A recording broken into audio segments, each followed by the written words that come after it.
There's an objection to that. The gentlelady from Missouri is recognized for 5 minutes. Thank you, Mr. Chairman, and thank you for being here, Mr. Hur. St. Louis and I are here today once again to focus on the real issues that affect our communities instead of partisan hit jobs. Let me start by saying that the potential mishandling of classified information is a serious issue, and I believe it was appropriate for the Attorney General to appoint both special counsels in the Biden and Trump cases. As my colleagues have pointed out, President Biden fully complied with the investigation conducted by Special Counsel Hur, who did not find evidence sufficient to warrant criminal charges.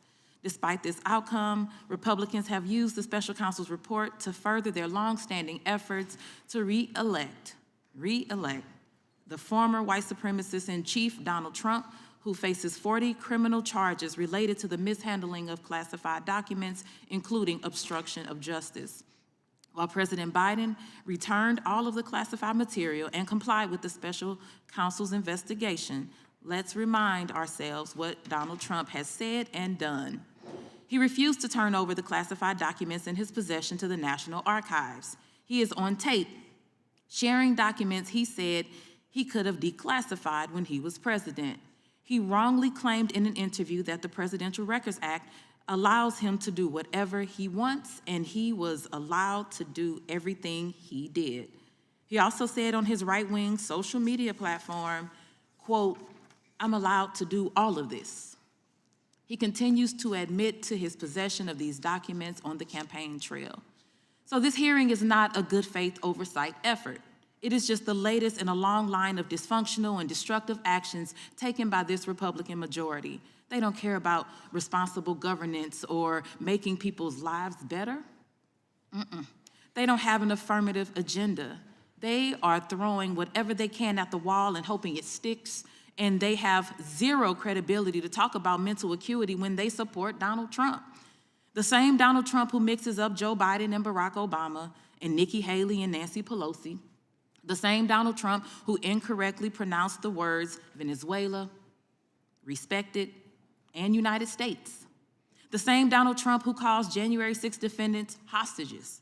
And the same Donald Trump who believed bleach injections would treat COVID-19. It is deeply hypocritical for anyone who champions this man for the presidency to talk about the mental acuity of anyone else. But this is nothing new. This has been a consistent pattern of the Republican majority in this Congress. From the sham impeachment investigation that has completely collapsed to the absurd impeachment of Secretary Mayorkas, Republicans have solely focused on destroying the incumbent president, destroying the Democratic Party, destroying progressive movements for social justice, all so that they can re-elect one of the worst presidents of all time. Now, it is well known that I have disagreements with President Biden on certain issues.